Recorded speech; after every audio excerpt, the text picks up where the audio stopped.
प्रधानमंत्री नरेंद्र मोदी अपने जन्मदिन के मौके पर गुजरात में हैं और पीएम मोदी के जन्मदिन को लेकर तैयारियां जोरों पर हैं। जगह जगह मोदी को लेकर तरह तरह के कार्यक्रम आयोजित किए जा रहे हैं। पीएम के संसदीय क्षेत्र वाराणसी में तो एक शख्स ने संकट मोचन मंदिर में 1.5 किलो सोने का मुकुट भी भेंट किया है, तो कहीं दीप जलाकर लोग खुशियां मना रहे हैं। इसके अलावा गुजरात के सरदार सरोवर डैम पर लाइटिंग की भी व्यवस्था की गई है। आपको बता दें कि पीएम मोदी आज अपने जन्मदिन के मौके पर अपने गृह राज्य गुजरात में हैं, जहां सरदार सरोवर डैम का दौरा वो करने वाले हैं और वहां के लिए निकल भी चुके हैं। नमामि नर्मदा महोत्सव में प्रधानमंत्री नरेंद्र मोदी शामिल होंगे।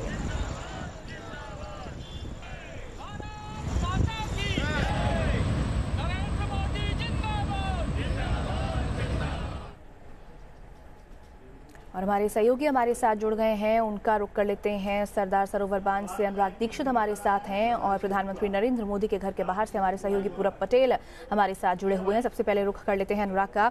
अनुराग, प्रधानमंत्री नरेंद्र मोदी यहाँ पर कुछ ही देर में पहुंचने वाले हैं। ये वो बांध है जब मुख्यमंत्री रहते हुए उन्होंने इस बांध के लिए उपवास रखा था और आज वो दिन जब अपनी पूरी क्षमता से ये बांध भर चुका है, तो यहाँ पर इस मौके के गवाह प्रधानमंत्री नरेंद्र मोदी बनने वाले हैं। क्या कुछ और जानकारी है, क्या तस्वीरें वहां पर?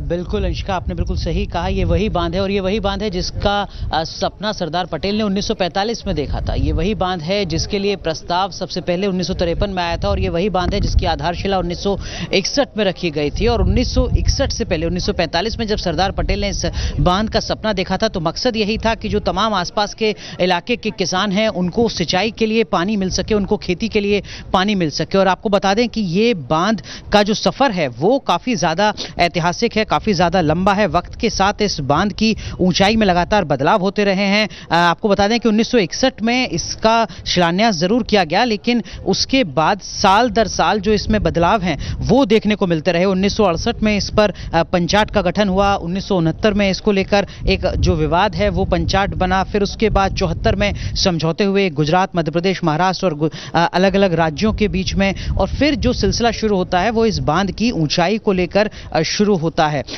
अब जो इस बांध की ऊंचाई है वो 138 मीटर है। वो ऊंचाई जो एक तरीके से सपना रहा प्रधानमंत्री का। और जो सबसे खास बात है वो ये कि प्रधानमंत्री जब आपसे कुछ देर में यहाँ पर पहुंचेंगे तो ये बांध में जो पानी है वो अपने उच्चतम स्तर तक भरा हुआ होगा, यानी 138 मीटर जो ऊंचाई इस क्षमता है इस बांध की, वहां तक यहाँ पर पानी भरा हुआ होगा। और ये ऐतिहासिक क्षण है पूरे गुजरात के लिए, सिर्फ गुजरात नहीं बल्कि आसपास के लोगों के लिए। और यही वो वजह है जिसके चलते नर्मदा पूजन का यहाँ पर कार्यक्रम हो रहा है। अंशिका, आपसे कुछ देर में प्रधानमंत्री के पहुंचने के बाद पूरी तैयारियां यहां पर की गई हैं। मैं तस्वीरें आपको दिखाना चाहूंगा उस कार्यक्रम स्थल की जहां पर जो मंच है वो सजा हुआ है और इंतजार हो रहा है अब देश के प्रधानमंत्री नरेंद्र मोदी का। आपको बता दें कि एक बड़ा पंडाल यहां पर लगाया गया है और उस पंडाल के साथ साथ 2 पंडाल और साइड में इधर और उधर 2 जगह लगाए गए हैं ताकि जो भी लोग इस मौके पर साक्षी बनना चाहते हैं, प्रधानमंत्री के जन्मदिन के मौके पर नर्मदा पूजन के गवाह बनना चाहते हैं, वो लोग यहां पर आ सकते हैं। जो तमाम तैयारियां हैं वो पूरी हो चुकी हैं और अब इंतजार यहां पर हो रहा है प्रधानमंत्री नरेंद्र मोदी का। और यहाँ पर जो कार्यक्रम है वो बेहद खास है क्योंकि यहाँ नर्मदा पूजन का कार्यक्रम है। नर्मदा को माँ नर्मदा यहाँ पर कहा जाता है अंशिका, और जो एक माँ की भूमिका होती है वो यहाँ नर्मदा नदी नर्मदा की होती है। और आप देख सकते हैं जो तस्वीरें यहाँ पर हैं वो यकीनन बताती हैं कि 70 साल जिस बांध को लेकर लगातार चर्चा होती रही, 70 साल का जो सफर है इस बांध का, सरदार सरोवर बांध का, वो अब किस तरीके का दिखता है। पूरी तैयारियां यहाँ पर थी। न्यूज नेशन की टीम यहाँ कल रात में पहुंची थी। लेजर की जो लाइट्स हैं उससे ये 3 तिरंगे के रंग में रंगा हुआ नजर आ रहा था। और ये जो पूरी जगह है इसको भी अगर हम आपको समझाने की कोशिश करें तो ये देख सकते हैं आप, एक तरफ सरदार सरोवर बांध है जहां पर आपसे कुछ देर के बाद में प्रधानमंत्री नरेंद्र मोदी पहुंचेंगे। जैसा हमने आपको दिखाया ये वो पंडाल है, ये वो कार्यक्रम स्थल है जहां पर कि प्रधानमंत्री जनसभा को संबोधित करेंगे। और इसके ठीक पीछे आप देखें तो आपको स्टैच्यू ऑफ यूनिटी नजर आती है। सरदार पटेल, लौह पुरुष सरदार पटेल की वो प्रतिमा जो दुनिया की सबसे ऊंची प्रतिमा है। तो ये जो पूरी जगह है ये काफी ज्यादा ऐतिहासिक है और अब एक ऐतिहासिक क्षण अब से कुछ देर के बाद यहां पर नजर आएगा जब देश के प्रधानमंत्री नरेंद्र मोदी पहुंचेंगे नर्मदा पूजन करने के लिए। और नर्मदा पूजन के साथ साथ जो इस पूरे इलाके के डेवलपमेंट के प्रोजेक्ट्स हैं उन डेवलपमेंट के प्रोजेक्ट्स को भी वो देखेंगे, समझने की कोशिश करेंगे कि जो विकास का काम है वो आखिर कहां तक पहुंचा है। अंशिका, बिल्कुल आप बने रहिए, आपका आगे भी रुख करेंगे। इस बीच पूरब पटेल भी हमारे साथ जुड़े हुए हैं, उनका रुख कर लेते हैं। पूरब, पहले खबर थी कि सबसे पहले पहले मां हीराबेन के पास जाएंगे प्रधानमंत्री नरेंद्र मोदी, उनका आशीर्वाद लेंगे। लेकिन अब सरदार सरोवर बांध वो पहले जा रहे हैं, तो यहाँ पर अभी जो आसपास के लोग हैं वो भी इंतजार करते हुए नजर आ रहे हैं।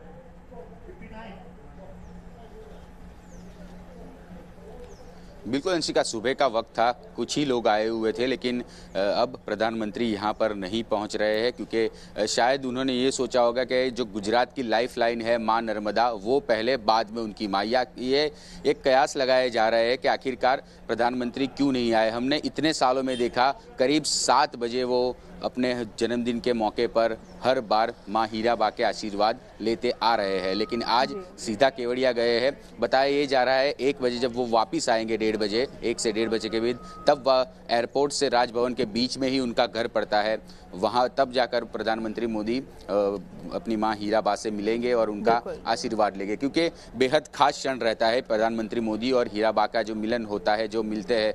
एक प्राइवेट टाइम जो कहते हैं कि एक निजी पल हम कह सकते हैं कि प्रधानमंत्री पूरे साल में 10 मिनट के लिए निकालते हैं अपनी मां के लिए। तो एक निजी पल वो ही उनके जीवन का रहता है कि वो अपनी मां से मिले, उनका आशीर्वाद ले, और बार बार ये बताते भी है कि जब भी मैं अपनी मां से मिल के आता हूं, एक नई ऊर्जा का गठन होता है उनके शरीर में। तो जाहिर है प्रधानमंत्री अब वापसी के वक्त अपनी मां का आशीर्वाद लेने के लिए गांधीनगर में आएंगे।